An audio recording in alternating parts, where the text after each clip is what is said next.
We've gone into that volcano, we've gone up to the lava dome and carefully picked off a piece of that lava and sent it into the laboratory to see how old they date this rock. Now, it should date too young to measure because, well, how old is the lava dome?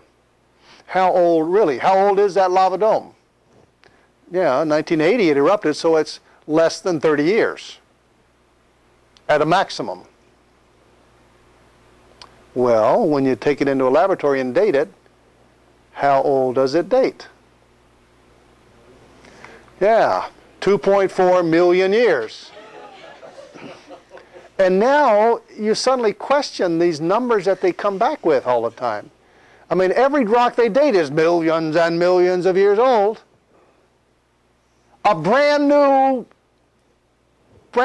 too young to measure rock will measure 2.4 million years. The method doesn't work. It just doesn't work. My book, Young Earth, over here, documents a lot of that. I mean, we talk about Mount St. Helens, but a lot of volcanoes have erupted in recent times, from Mount Vesuvius to Pompeii to Kilauea to whatever. They've erupted, and we got some recent rock and dated. Every time you date a rock of known date, it always dates a historical rock. Every time it dates millions and millions of years. The method doesn't work. There's a lot more to it than that. Read my book. There are several books that talk about that. Now there's the book that I'm, quit that. Oh, here's another question. This is, remember I told you a while ago that 1 billion cubic yards of rock plopped into the lake and what kind of a wave it would cause? Turns out that wave was 900 feet high. It raced across the lake, slammed into the mountainside or the hillside on the opposite side of the lake, and this is solid rock before the eruption. There was a forest growing on here, but this wave went up and came back down and scoured off all the trees, all the rocks, all the soil. It even had these huge ruts in this hard basaltic solid rock before the eruption.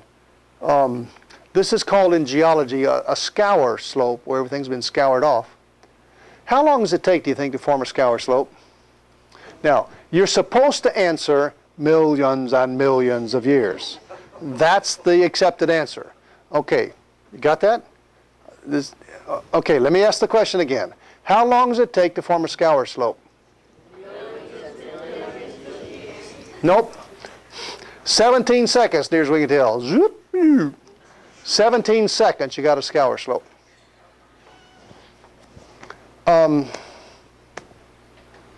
You see, nothing much happens on a normal day-to-day basis in geology. Things are pretty stagnant. But when you pump enough energy into the system to cross an energy threshold, then everything breaks and it comes down in a hurry. Or it happens in a hurry. And at Mount St. Helens, that energy threshold was crossed in a number of ways. And of course, in the Great Flood of Noah's day, it was also an energetic event. But this wave, as it came back down, I mean, this was a forest, and it brought there's a scour slope. It brought those logs back, and now they're floating on the lake. And if you'll pardon the expression, there are millions and millions of logs floating on the lake. This is the lake. This is a rug of logs. Millions of logs floating on the lake. Millions. I know, we counted them. Serious. We counted and multiplied. I mean, we got... But see this spit of land here? The wind shifts, the logs blow around. They're just floating on the lake.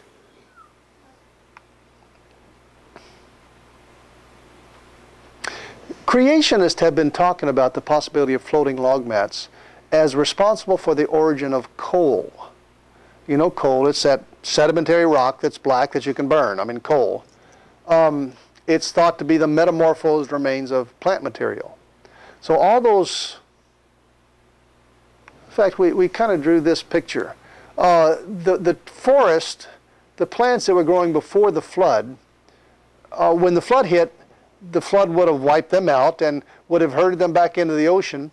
And as it turns out, they would have collected in floating mats. And as these mats, you know, they would be intertwined with roots and stuff, they would kind of stay together. And as they decayed, the decayed remnants of this floating mat would collect as peat underneath the floating mat. And this peat then, which is an organic deposit, it's not coal, it's just soggy wood and stuff. But this could be covered from time to time by muds from the open ocean.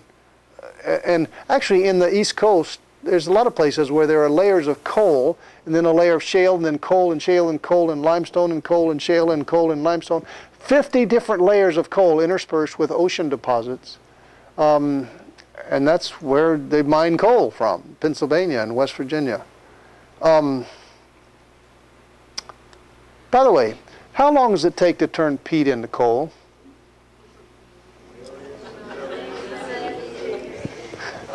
Did you know that we can form coal in a laboratory in a matter of hours? It doesn't take long, it just mainly takes heat. If you can heat it away from oxygen so it can't burst into flames, you heat it and then it just turns into coal. Actually, there's a catalyst that kind of jump starts that reaction. That catalyst is a volcanic clay. And this thing is, coals are usually surrounded by clay containing stuff. And in fact, there are a lot of clays inside. If you've ever done, when I was growing up, we shoveled coal into the furnace, and then you had to come back later and pull the clinkers out. Remember that? Well, the clinkers were that's the part of the coal that didn't burn. That's clay. And so coal is usually full of clay. And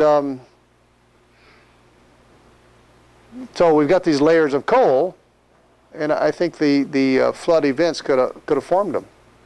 But geologists tell us that our floating mat model for the origin of coal was a weak model because there's never been a floating mat ever to study. It's a hypothetical idea. Well, geologists normally think that peat comes from a coal swamp or a peat swamp. There's a swamp. But this layer of sediments of peat, this is a peat swamp up in Nova Scotia that was drained by engineers, and now you can see the side of this peat layer. But look at this, it's got these roots penetrating through it. It looks like coffee grounds texture, something like that. Coal doesn't look like this. Coal has a lot of internal layering to it. It's got some shiny layers, got some dull layers. It's all black, but there's a lot of different layers. But we were posing this floating mat model for the origin of coal, and a hypothetical idea. Well, suddenly at 1980, Mount St. Helens erupted, and now we got a floating mat to study. And this floating mat on Spirit Lake, you can bet your booties we've been studying it ever since. Notice that these trees, it's just bare wood. The bark has already been abraded off, and we suspected sunk to the bottom. By the way, in a coal, some of the layers are shiny. Remember that? That shiny, that's mummified bark. The dull areas are other portions of the tree. But what's a geologist to do? Yeah, go scuba diving to the bottom of the lake. And there goes Steve Austin, about to scuba dive down, and there am I taking pictures of him going down. But down at the bottom of the lake is a very thick layer of peat. And it's definitely bark. It's mostly bark. That's redwood bark. And this multiple layers of bark. That's kind of like the way the coal is. It's not coal. It's peat there at Mount St. Helens.